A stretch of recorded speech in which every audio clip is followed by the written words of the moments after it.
It is hard to imagine that Generation Y will ever again face the same battles that defined Australia's character. However, the trappings of affluence can hide the reality. I think I really started to understand at the age of about 6. I remember there was this time when Mum was just sitting on the bed, just laying there, and she couldn't get up, and my sister was hungry, and I had to, I got some baked beans out of the cupboard, and I made it for her, and I got it out and cooked it for her. And I think it was then that I started to realise that that wasn't okay, that she should have done that she just physically couldn't get up.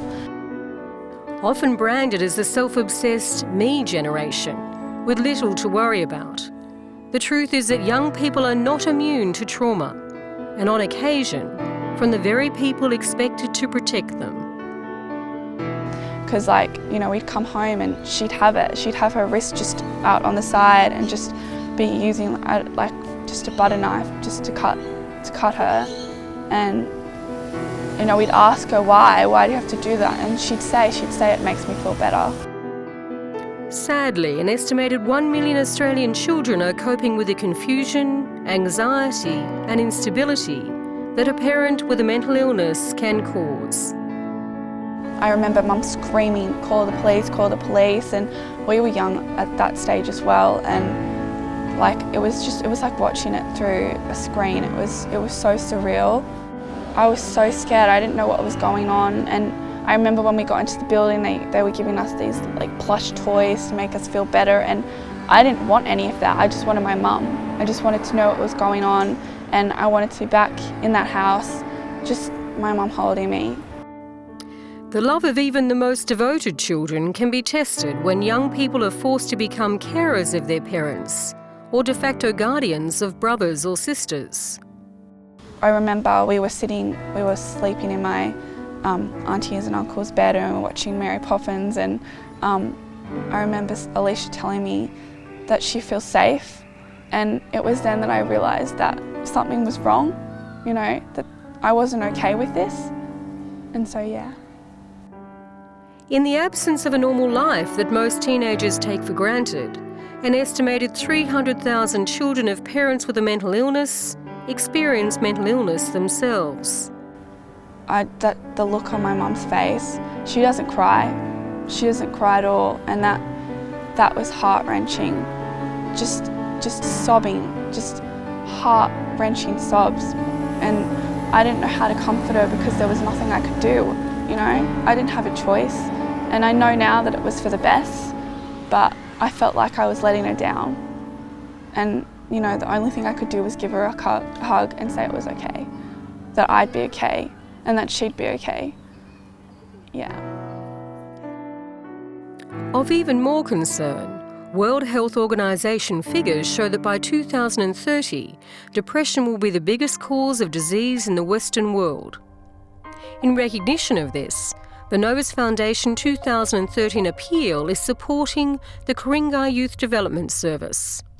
KIDS provides a much-needed drop-in and referral centre, offering potentially life-saving support via school-based programs and group or one-on-one counselling services. It's a lifeline for 12 to 18-year-olds dealing with either their own or their parents' social, behavioural or mental health issues. The Paying Attention to Self program is unique in New South Wales and recognised for its ability to prevent mental illness by early intervention. We also teach them coping strategies, ways for them to cope with stress, anxiety, depression and anger. A lot of that stuff hasn't been role modelled to mum and dad. Obviously what we're trying to do is to try and get these young people back to a functional way of coping in their lives, to give them practical day-to-day coping strategies so that they don't have to cut themselves, they don't have to obliterate themselves with alcohol, they don't have to attempt suicide. And that's why I like PATS, because it was a chance for a couple of hours to just hang with people who understood me and just have fun. We played games. It was so much fun. I think the key part of this though is that the PATS group becomes like a family. These young people haven't had a functional family. And what I find is that the participants connect with the facilitators. As facilitators, we become almost like surrogate parents for these young people, and the rest of the group become like brothers and sisters. Why I feel like I'm going to be okay, because my experiences are so different from my mum's experiences, and we're not alike, and I know that that's because my experiences have been different. She didn't have the help that I do. She doesn't have PATs. She didn't have a counsellor to talk to, and I didn't enter into all the things that she did when she was my age, and I think that's made all the difference. Yeah. Early intervention for youth at risk who would benefit from counselling and support is also the aim of the Novus beneficiary, Street Work.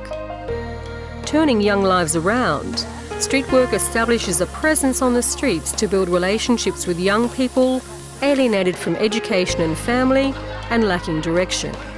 There is such a culture of drug use and alcohol use and kind of just, I guess, crowd surfing and even couch surfing in a sense. And these kids, I get the sense that although the Northern Beaches is kind of known as the Insular Peninsula and everyone's in each other's pockets, these kids are actually really alone.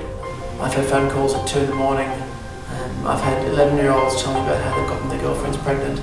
I've had knives drawn on me. I've been attacked. I've been to police stations at 10 o'clock at night to help out folks that have been in trouble. That's part and parcel of what Street Work does. We deal with all sorts of people and help them in all sorts of ways. Counsellors mentor youth, sharing experiences and insights they can be inspired by. In my experience, that has always been when you've seen change, when you've gotten beside someone and had a relationship and a friendship and been able to engage in that way. You understand them and where they're coming from, and because of that they feel like they can trust you and that you're someone who can support them and maybe even can help them through whatever it is that they're going through. Young people who show leadership potential are encouraged to help change the world for their peers by Novus beneficiary, the Rotary Club of Wahroonga. Youth leadership programs sponsored by the club include a 2-day Model United Nations Assembly known as Moona.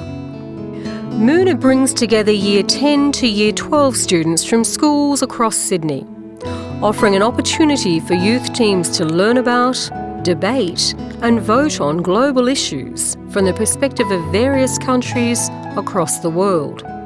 It's phenomenal. We get to make fun of countries, we get to have great debates, we get to plant drugs on the US's table. It's brilliant.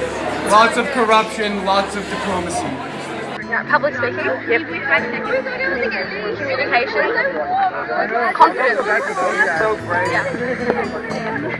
Working as part of a team, I think the most successful groups are definitely the ones that collaborated on their issues instead of going out alone and just having one person speak for the team.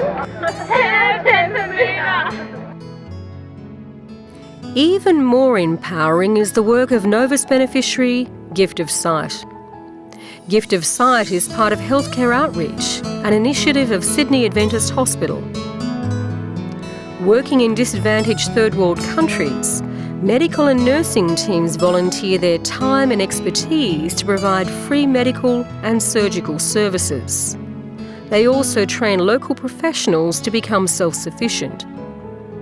Gift of Sight's recent trip was to the poverty-stricken Cayenne Valley in the Philippines. It has an estimated 140,000 people suffering with cataracts, blindness that is preventable if surgery is available. In our society, you go down to your GP or your optometrist and they send you to the ophthalmologist, and if your vision is bad enough, an operation is offered to you. And even in the most remote societies in Australia and even in the poorest areas of Australia, cataract surgery is available to us all. However, in developing countries, and in the Philippines especially, basically a lot of people don't have access to surgery.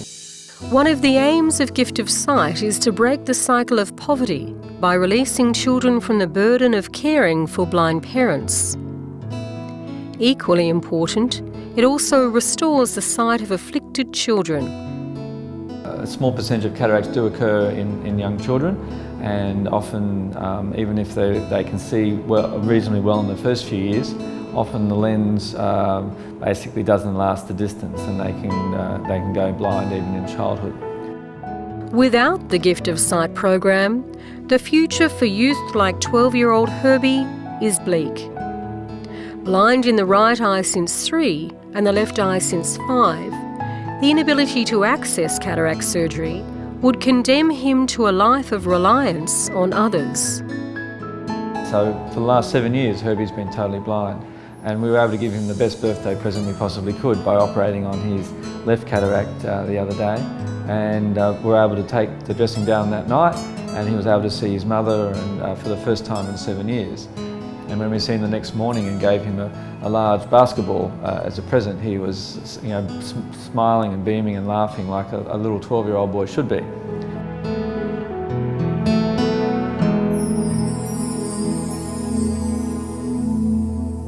Young people will always face challenges. It's the support they receive that will influence the rest of their lives.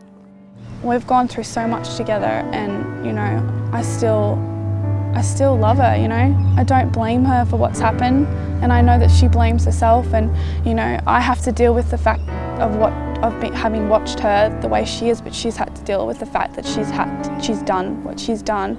And there are times when she tells me, you know, she'll come up to me and she says, "I'm sorry, I'm so sorry."